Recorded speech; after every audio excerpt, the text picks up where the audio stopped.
हाँ, मतलब क्या है? ये मति ज्ञान के विषय है, इनको मति ज्ञान के द्वारा जानते हैं, माने ये मति ज्ञान के विषय है, माने ये ज्ञेय के भेद हैं। वास्तव में मति ज्ञान के विषय रूप ज्ञेय के भेद हैं, लेकिन ज्ञेयों के भेद से भी मति ज्ञान में भी अंतर आ जाता है ना।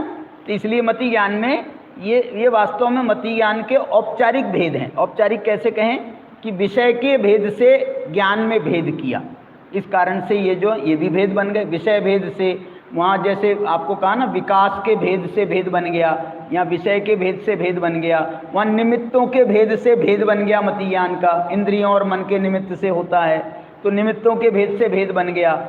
अभी तो और भेद बनेंगे, और भेद को बनाओ जल्दी से। ये मति ज्ञान का पूरा कर दो, समय हो गया। बोलो अगला सूत्र बोलो। अर्थस्य, ये बहुत बढ़िया सूत्र है। हाँ बोलो। हाँ वही कहा ना मैंने, विषय ज्ञेय के भेद हैं। ज्ञेय माने अर्थ, अर्थ के भेद हैं। शाबाश। और आगे एक दो सूत्र और बोलो।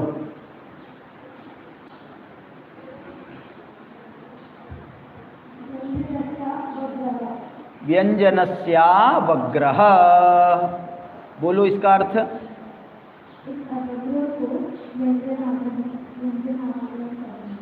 क्या फिर से तुम बोलो। अरे यार कौन से अवग्रह को?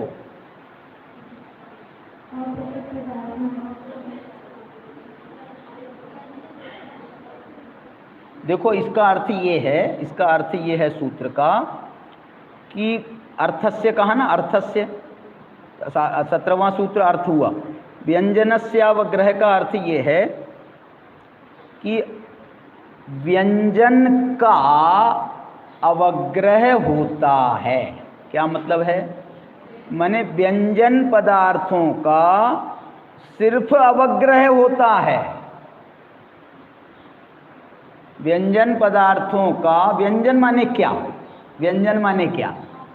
व्यंजन का अर्थ है यहाँ पर अस्पष्ट पदार्थों का अवग्रह होता है। अस्पष्ट यदि पदार्थ हमको अस्पष्ट है तो हम अवग्रह करके छोड़ देंगे, यह अवाय धारणा पर नहीं जाएंगे। हम रास्ते में चल रहे हैं, कोई घास का तिनका पैर के नीचे आ गया, हमको जो है इतना तक अब आभास तो हुआ, अवग्रह तो हुआ। क्या हुआ अवग्रह? कि कुछ था लेकिन हमारे पास में टाइम नहीं था कि हम उसको देखते, इसलिए हमने जो है उसको इग्नोर कर दिया, आगे बढ़ गए, तो अवग्रह खत्म हो गया। तो ये जो अस्पष्ट पदार्थों का सिर्फ अवग्रह होता है, लेकिन न चक्षुरनिंद्रियाभ्याम, लेकिन चक्षु और अनिंद्रिय माने मन, इनके द्वारा जब हम पदार्थों को जानते हैं तो अकेले व्यंजनावग्रह नहीं होता, उसमें व्यंजनावग्रह अर्थावग्रह सब हो जाता है। व्यंजनावग्रह भी हो जाएगा, अर्थावग्रह भी हो जाएगा। माने चक्षु के द्वारा अस्पष्टता नहीं रहती है।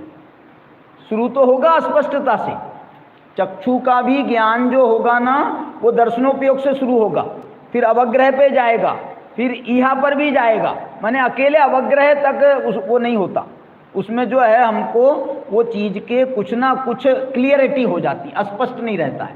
चक्षु के द्वारा भी और मन के द्वारा भी। मन में यदि कोई चीज़ आ जाए तो कुछ ना कुछ स्पष्ट जाएगी।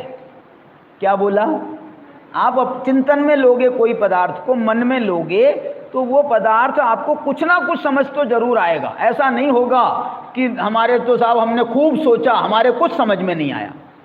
अरे इतना तो समझ में आया कि हमारे समझ में नहीं आया, मतलब ऐसा नहीं होता है, उसमें अस्पष्ट नहीं होता है। बहुत अच्छा अर्थ है। चलो अभी का समय पूरा हुआ, आज की चर्चा को यहीं पर विराम देते हैं।